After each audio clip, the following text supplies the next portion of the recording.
I-29F was the responsible one in my family. Not by choice, but because someone had to be. My parents, dad 55M and mom 53F, always struggled financially. They never seemed to get ahead, always drowning in debt, barely holding on to jobs, and constantly making bad financial decisions. My younger siblings, Luke 24M and Megan 21F, never had to worry about any of it. They got to live normal lives while I spent my childhood playing the role of the third parent. By the time I was 10, I was babysitting Luke and Megan every day after school. While other kids had playdates and extracurricular activities, I was making sure my siblings ate dinner, finished their homework, and got to bed on time. If mom and dad were home, they were usually too exhausted or too distracted to care. The moment I was old enough to get a job, I did. My paychecks never stayed with me for long. They went to groceries, rent, and whatever crisis my parents found themselves in that month. I had one escape plan: college. I worked my ass off in high school, got good grades, and landed a full scholarship to a great university. It was my ticket out. I could finally start living my own life. But when the time came, my parents sat me down with sad, apologetic faces. They couldn't afford to lose me. Who would pay the bills? Who would take care of Luke and Megan? Who would hold everything together? They swore it would only be for a little while, just until they got back on their feet. I gave in. Instead of moving away to chase my dreams, I stayed behind and worked full-time. I told myself it was temporary. A year, maybe 2, and then I'd go to school. That never happened. There was always another problem, another expense, another excuse for why I couldn't leave. I kept working, kept paying, kept sacrificing. Luke and Megan, meanwhile, lived in a completely different reality.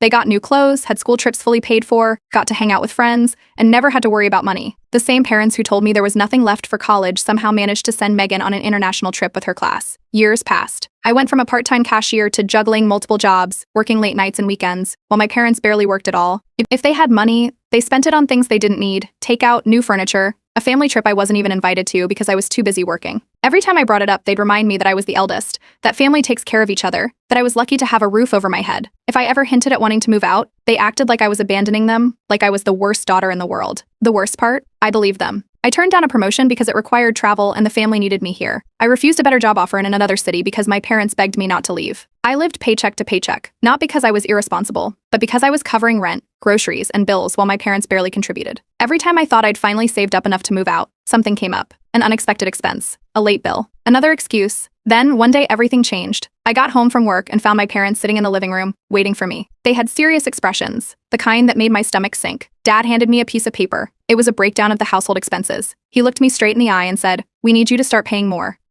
I was already covering almost everything, but now they wanted more. I asked them what they were contributing. Mom sighed dramatically, saying they just weren't making enough, and that it was my responsibility to pick up the slack. I was done. I hesitated before finally saying the words out loud. I'm moving out. Their reaction was immediate. Mom's eyes welled with tears, and Dad's face turned red with anger. I felt the familiar guilt creeping in, but this time I reminded myself why I had to do this. Luke and Megan, who had never paid a single bill in their lives, acted like I was the villain. They said I was being dramatic, that I could afford to stay a little longer, that it wasn't a big deal. I'd spent my entire life making sacrifices for this family, and the moment I chose myself, they turned on me. I packed my bags that night. As soon as I left, the smear campaign started. My parents told relatives I abandoned them. They made me sound like a monster who left them to starve. Friends started messaging me, saying they couldn't believe I'd do this to my own family. Even some extended family members called, guilt-tripping me about family loyalty. Meanwhile, my parents were still making questionable financial choices, ordering takeout instead of cooking, replacing furniture instead of repairing it all, while insisting they were on the verge of homelessness.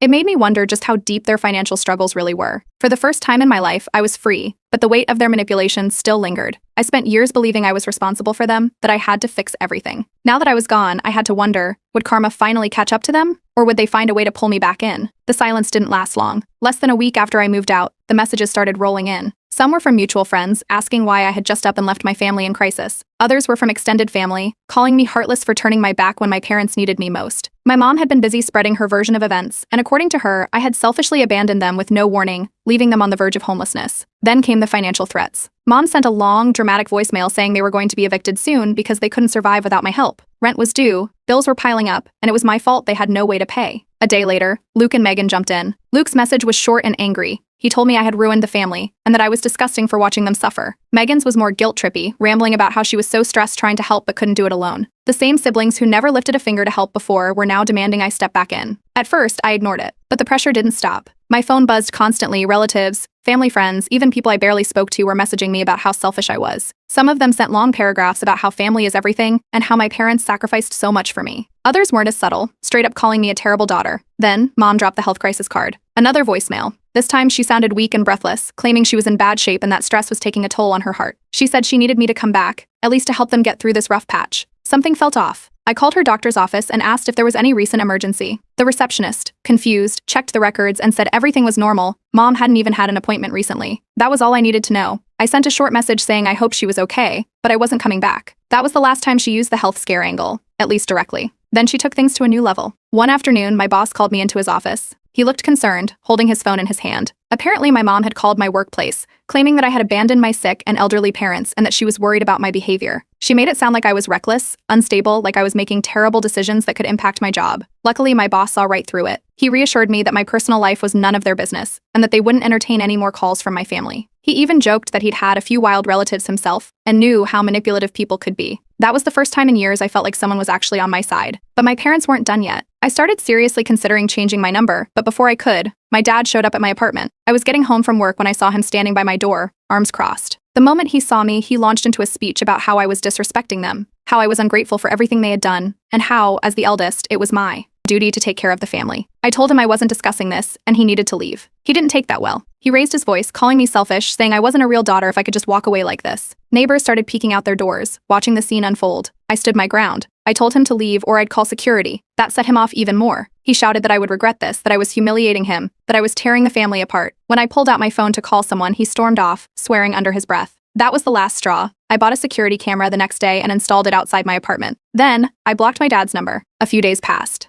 Then, the letter arrived. It was official looking, addressed to me, from a law firm. At first, I thought it was a joke. But when I opened it, I saw vague legal jargon attempting to hold me financially responsible for my parents. My lawyer quickly confirmed it was baseless, just an intimidation tactic with no real legal standing. I had no idea if that was even a real thing. But they were claiming that as their eldest child, I was legally responsible for supporting them. They were demanding financial compensation, saying that my departure had left them in hardship. That was the moment I knew they weren't just desperate, they were dangerous. I wasn't about to let them intimidate me. I started looking for a lawyer. If they wanted to play this game, I was ready to fight. The legal notice was a joke. That was the first thing my lawyer said when I sat down in his office. There was no law requiring adult children to financially support their parents, and their claim of financial abandonment was complete nonsense.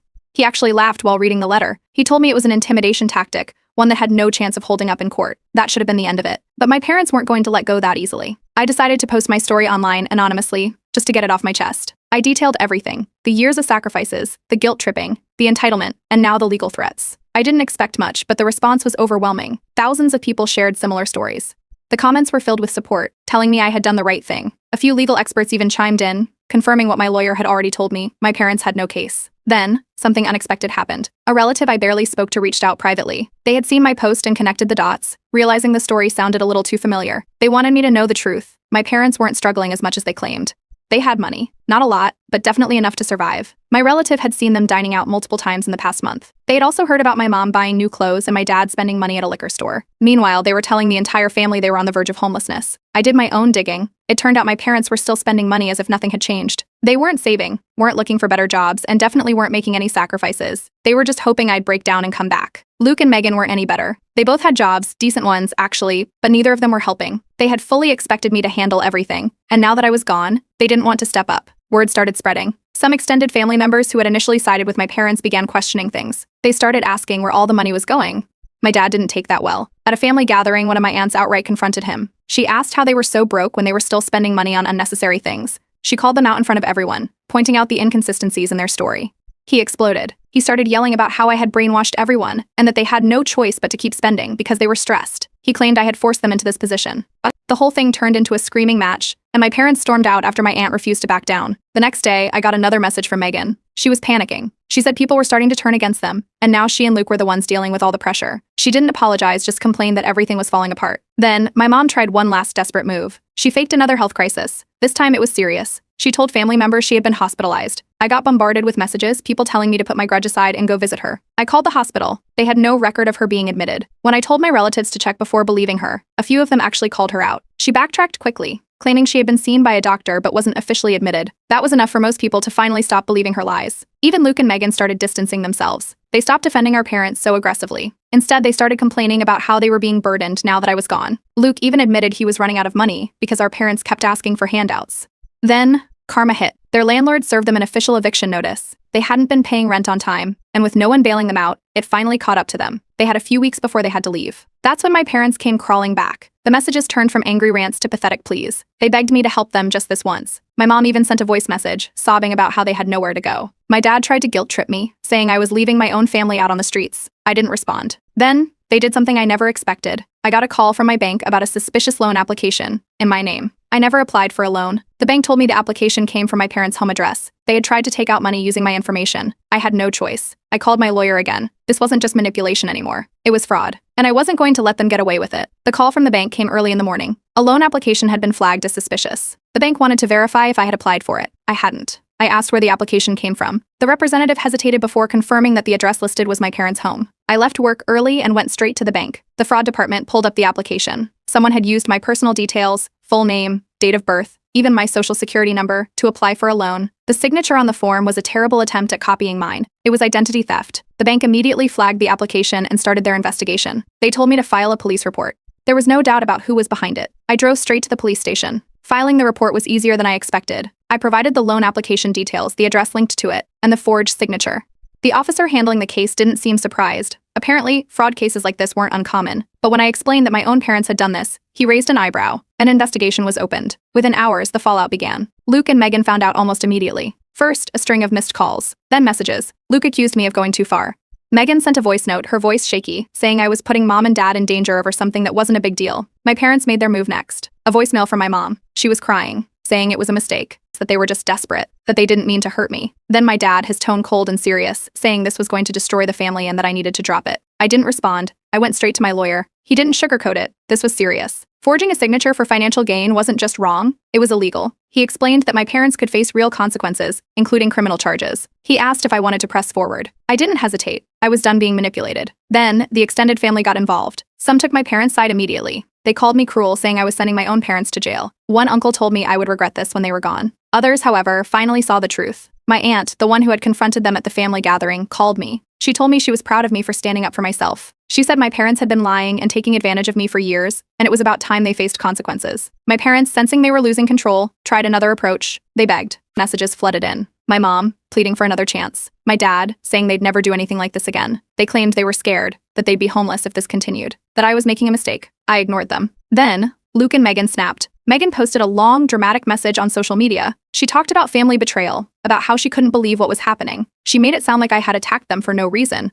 People who didn't know the full story started chiming in, sending me angry messages. Luke followed up with a private message, calling me disgusting for turning against the people who raised me. I blocked them both. Over the next few weeks, the investigation progressed. I provided statements, and the bank gathered evidence. Eventually, the police confirmed my parents' involvement in the fraud, leading to my father being formally charged. But my mom was questioned. The investigation confirmed what I already knew. They had attempted to forge my signature, and the evidence was undeniable. Megan spiraled. She posted vague, emotional messages about how fast people turn on their own blood. Then, a message that read, "Some people just love to see their own family suffer." I didn't care anymore. I cut the last ties, blocked every number, and told my lawyer to handle any further contact. But this wasn't over yet. A few days later, I got another legal notice. My parents were contesting a financial claim I had made against them, a move that could drag things out even longer. They weren't done fighting. But neither was I. The court date came faster than expected. I arrived early, dressed professionally, with my lawyer beside me. My parents were already there, sitting with their attorney. Luke and Megan were with them, whispering, casting sharp looks my way. The preliminary hearing began. Their lawyer tried to argue that my parents were confused when they filled out the loan application. He claimed they thought they had my permission,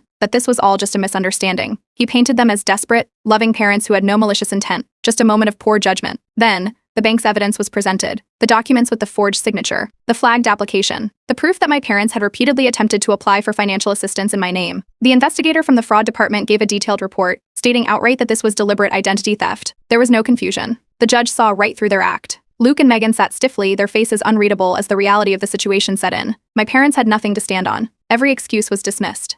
The ruling came down. My dad was sentenced to probation and ordered to pay heavy fines for attempted fraud. He got lucky since he had no prior record. The court was lenient. My mom barely avoided charges, but only because they couldn't prove her direct involvement beyond a reasonable doubt. They lost. Outside the courthouse, Luke and Megan were waiting. The moment I stepped out, they were in my face, furious. Luke accused me of ruining our parents' lives. Megan, her voice shaking, blamed me for everything. They called me selfish, heartless. They acted like I had dragged our family through the mud over something that could have been handled privately. I didn't argue. I walked past them. Word spread quickly. My parents' fraud case became public knowledge. People in their social circles heard about it. Their landlord got wind of it, and within days, the eviction notice was finalized. They had weeks just weeks, to pack up and leave. Then came the final plea. My mom sent one last message. She begged me to let them stay with me just until they got back on their feet. She said they had nowhere else to go, that the family needed to heal, that I had made my point, and now it was time to fix things. I ignored it. Then I blocked her. Days later, I heard the fallout. With no money coming in, Luke and Megan were now the only financial support left. My parents started leaning on them, the same way they had leaned on me for years. Luke, once so smug about how I had abandoned the family, now had his paycheck drained every month. Megan, who had never worried about money before, suddenly had to budget.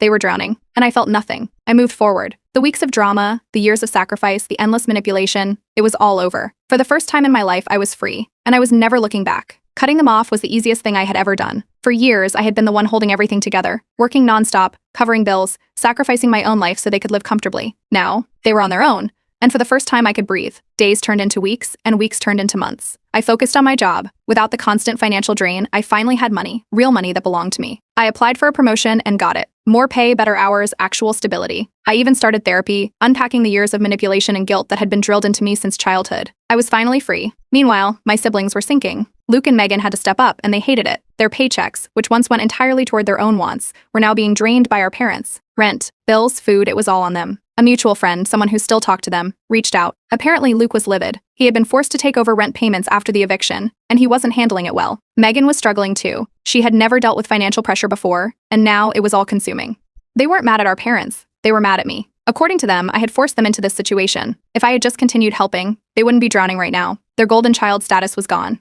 Before, our parents had showered them with attention, making sure they had everything they wanted while I carried the weight. Now, the moment they were expected to step up, the favoritism disappeared. Mom and Dad weren't grateful. They were demanding. They refused to get jobs, refused to cut back on spending, and acted like it was Luke and Megan's duty to keep them afloat. Every dollar they made went straight into our parents' pockets, leaving them stuck in a cycle of never-ending debt. The first crack in their loyalty came from Megan. One night, she broke. A single message popped up on my phone. "I get it now. Please talk to me." I stared at it. Megan, who had screamed at me outside the courthouse. Megan, who had publicly sided with our parents even after everything they had done. Megan, who had mocked me for wanting independence. Now, she understood. I didn't respond. I couldn't trust it. Maybe she really did get it. Maybe she was looking for an escape. But I wasn't about to be her safety net. If she wanted out, she would have to figure it out herself, just like I had. More and more extended family began to see the truth. My parents tried spinning the same sob story they always had, but people weren't buying it anymore. The fraud, the eviction, the endless financial manipulation, it had all tarnished their reputation. People stopped reaching out. No more guilt-tripping phone calls. No more lectures about family loyalty. The money finally ran out. Mom and Dad couldn't afford to live the way they used to. Without my financial support, they quickly fell behind on rent. They tried borrowing from relatives, but their reputation had already taken a hit. Eventually, they were forced to move into a much smaller rental, struggling to adjust to their new reality. And me? I moved to a better place. With my finances finally secure, I found a beautiful apartment in a nicer neighborhood. I decorated it exactly how I wanted. I started saving for the future, my future, not someone else's. For the first time in my life, I had control. No more guilt. No more responsibilities that weren't mine. No more being used. This was freedom. And I didn't regret a single thing. The first sign of cracks came through a mutual friend. Luke and Megan were struggling. Badly. For months, they had done everything to avoid admitting it. They had mocked me, defended our parents, acted like I was the villain. But now, with no one else left to carry the weight, they were drowning. Luke had burned through his savings. Megan was living paycheck to paycheck. Every dollar they made went straight to our parents, who still refused to work. And they were miserable. But they wouldn't say that out loud. Not yet. Instead, they complained to friends. Nonstop. They can't afford rent. They can't go out anymore. They're exhausted from covering everything. But when anyone suggested cutting off Mom and Dad, they shut it down immediately. They weren't ready to admit that I had been right. Then, Megan broke first. She sent a long email. It was full of desperation. She detailed everything. How our parents were demanding more money than ever. How they refused to look for jobs. How they sat around the apartment expecting everything to be handed to them. And then came the guilt trip. She wrote that our mother cries every night and blames me for destroying the family. I didn't respond. I had warned them. I had spent years sacrificing everything while they lived comfortably. They ignored me when I left, mocked me when I stood up for myself. And now that they were in the same position they wanted sympathy, they were on their own. More time passed. Then, the real panic set in. Luke and Megan were running out of money. Fast. They had tried to stretch their savings, but Mom and Dad refused to cut back on anything. Instead, they expected Luke and Megan to give up more. Bills, groceries, random expenses. It was never ending. And the worst part? Nobody else was willing to help. Extended family had seen the truth. My parents had burned too many bridges. Everyone knew how they treated me. They weren't going to step in and enable them now. Reality hit Luke next. He messaged me. For the first time in months, he admitted it. They never planned on being independent. They always expected someone to take care of them. They used you, and now they're using us. Then the words I never expected. "I see what they did to you now. I'm sorry. I didn't trust it." Luke had been my biggest bully when I left. He had screamed at me outside court. He had called me selfish for choosing my own life. Now he was realizing the truth. I told him the same thing I had once told my parents. Prove it. Words meant nothing to me anymore. If he really saw the truth, he had to act. He asked for advice. I told him to figure it out himself. I wasn't saving anyone. Then, Megan cracked again. Another message. I'm trapped. But I can't turn on them. I didn't answer. They were learning the hard way, just like I had. But I wasn't their safety net. Not anymore. Months passed. Silence. No messages. No calls. No guilt trips. For the first time, it seemed like they had finally accepted that I was gone. Then, out of nowhere, a number I had long since blocked found a way to reach me. It was my parents. The voicemail was long, dramatic, and dripping with manipulation. They missed me. They had thought a lot about everything that had happened. They just wanted to talk. No pressure, no demands, just a conversation. I didn't buy it, but I was curious. I agreed to meet them in a public place, somewhere they couldn't cause a scene. I walked in with low expectations, knowing that whatever they had to say, it wouldn't be for my benefit. And I was right. The moment I sat down, the truth came out. They needed money. Again. This time, they wanted me to co-sign a loan for them. They swore it was just temporary, just to help them get back on their feet. They had already applied. The only thing missing was my signature. I stood up and walked out. They didn't even try to stop me. By the time I got home, my phone was blowing up. Luke and Megan were furious. They accused me of abandoning them again, saying I was selfish for refusing to help. I snapped. I told them I owed them nothing, that I had already wasted years of my life cleaning up after our parents, that if they wanted to keep being used, that was their problem. The conversation ended there, but my parents weren't done yet. The next day, they went public. A long, rambling post appeared on social media, the story of betrayal, of an ungrateful daughter who had turned her back on the people who raised her. But this time, no one bought it. People knew the truth now. There were no more sympathizers. And then, karma struck. I got a call from a mutual contact. The bank had rejected their loan. They were officially out of options. The last domino finally fell. Luke broke. He finally cut them off. He sent a message saying, "You were right. I'm done." Megan? She held on. She still believed they would change. That if she just did enough, they'd finally step up. That was her mistake to make. Me? I booked a vacation. For the first time in my entire life, I did something just for myself. No guilt. No obligations. No baggage. And then the final plea came. A message from my parents. We'll always be your family. I blocked them. All of them. No more guilt. No more control. No more manipulation. For the first time, I was truly, fully free. A full year passed. Silence. No messages. No calls. No random guilt-tripping voicemails. I never looked back. Not once. I hadn't spoken to my parents or Megan in over a year. No updates. No curiosity. They were gone. Luke? He got out.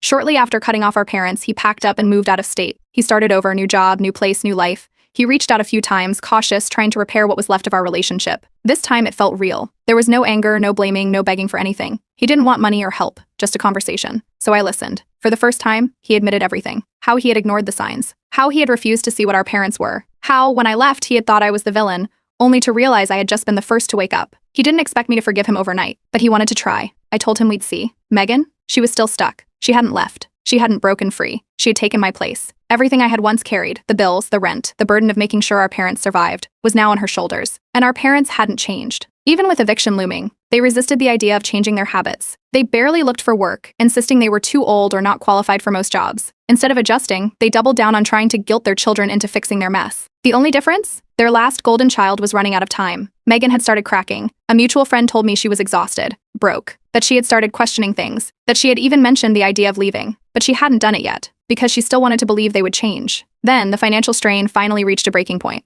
My parents were behind on payments for months, and their debt had piled up. With no steady income and no support, they were forced to file for bankruptcy. It wasn't immediate, it was the result of years of reckless spending catching up to them. The community knew the truth now. No one pitied them. No one helped. They had burned every bridge. And me? I was thriving. I had been promoted. Twice. I had real financial stability for the first time in my life. My savings account was growing. I had moved into a beautiful apartment, one I had picked, paid for, and decorated exactly how I wanted. No more pressure. No more stress. No more stress. No more waiting for the other shoe to drop. But for the first time, I was happy. And I had earned it. Therapy helped. A lot. Years of emotional manipulation had left their mark, but I was healing. And without my family dragging me down, I had space for healthy relationships. Friends. Dating. A life that wasn't controlled by guilt and obligations. I realized something important. I didn't have to help people just because they were family. Luke visited me a few months later. In person. No begging. No excuses. Just a real apology. And for the first time, I believed it. We weren't fixed overnight, but we started rebuilding. Slowly. Carefully. Megan wavered between frustration and loyalty. She saw how unsustainable things were, yet the idea of fully cutting ties was too much for her. When I last heard from her, she was still trying to convince herself that they would change. Maybe she never would. That wasn't my problem anymore. I had no regrets. I didn't miss them. I didn't feel guilty. I was free. And in the end, I gave up everything for my family, but they lost everything, and I gained myself.